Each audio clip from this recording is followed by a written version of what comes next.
This deck of playing cards is marked in more ways than you'll even realize, and I'm going to be showing you every single way to read this deck. And if you want the full in-depth deck review, make sure to click on the link in the description or the video popping up here at the end of the video. But first, let's check out the one-way marking. What is a one-way marking? Well, if I show you the 2 of clubs and I have it here and then I flip it upside down, you wouldn't know which way is up and which way is down. But if I showed you the ace of clubs and then I flipped it upside down, you would know which way is which because there's something that's going to be different from the top to the bottom half. This is a one-way card.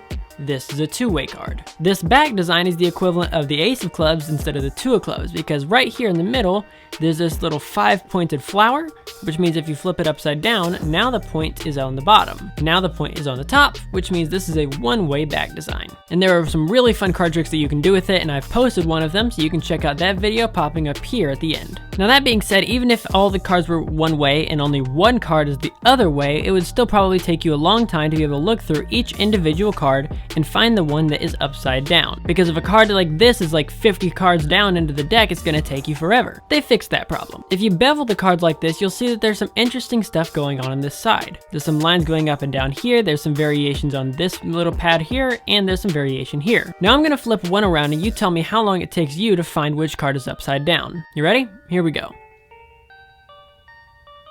How long did it take you? Because it's right there. This is the only card that's upside down, and it probably didn't take you very long to figure out which one it was. And the reason it's so easy is because if you bevel it on this side when the cards are up, there's one solid band on the very top. But if you turn it around and try again, there's going to be no band here, which makes it super easy to find. Now we're going to move down to these next 2 bands. You'll see there's some on the bottom, some on the top, some that have both, and some that have none. You'll see that this set of cards has some of these 2, only has the bottom of the 2. These have the top of the 2. These have both, and those have neither. Now if a card has only ones on the bottom, that is going to be a heart. And the way you can remember that is because where's the point on the heart? Only at the bottom. If you're looking at a spade, where's the point? Only at the top. So if you're going through and you see this one right here only has it at the top and not the bottom, you're gonna know that's a spade. Now all the next ones have both the second and the third, or the top and the bottom. Now of course, which one has that?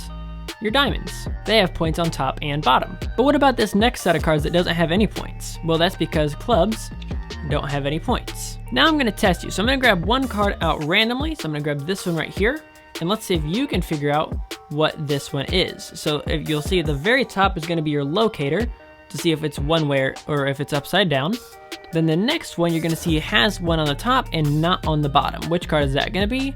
That means it's a spade. Now let's move on to this next thick band right here. You'll see that it's actually divided up into 4 different sections. Of those 4 different sections, the top of those 4 sections on this one is a little bit more filled in, and the next 3 are not. For this one, it's only the second section that's more filled in. The first, third, and fourth are not. For this one, the first 2 sections are more filled in, and the third and fourth are not. But how does any of that help you figure out what the value is? Well, if you take the numbers 1, 2, 4, and 8, you can combine those numbers to get up to 15. But we only need 13 because there's 13 values. So the top one of those 4 represents a 1, the second one represents a 2, the third one represents a 4, and the fourth one represents an 8. So if you see one where only the top is done, that's gonna be an ace. The 2, only the second one is bolded. For the 3, it's gonna be the first and second one.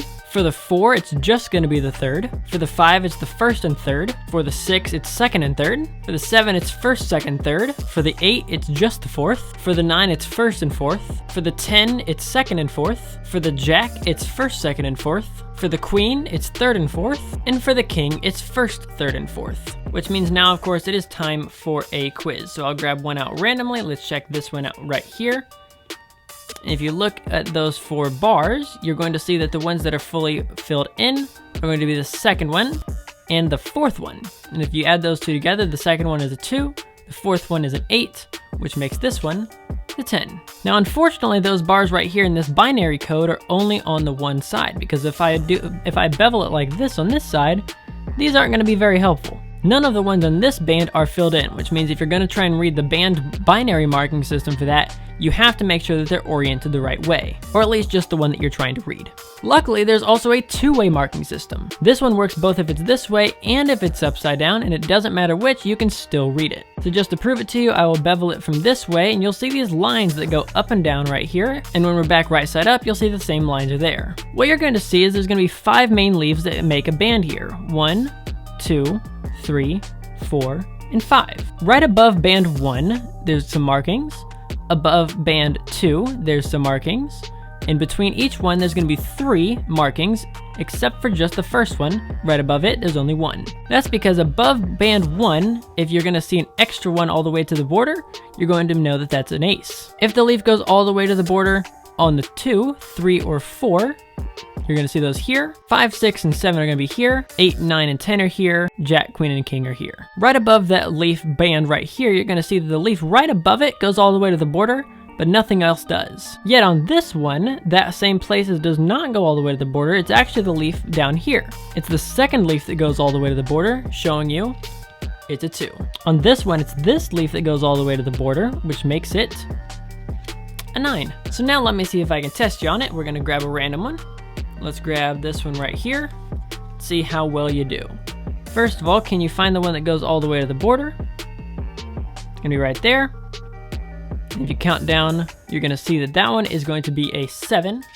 Looks just like that. Here's one more thing you can do with that part. Because there's 4 of each value, there's gonna be a 2 of hearts, 2 of spades, 2 of clubs, and 2 of diamonds. Each one of these rows that has one of them is going to have 4 different marks. So if I took one out, let's say I took out this card right here, and then you looked through all of them, you'll find that one of the rows now only has 3 marks. So feel free to pause this if you need to take a second to look.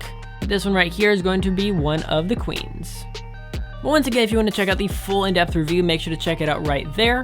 Check out the other video I mentioned right there. And if you love all sorts of marked playing cards, you can check out the entire marked decks playlist over there, because I've talked about a lot of marked decks. Make sure to subscribe for videos just like this one, and I'll catch you guys in the next video. This is CPM, signing off.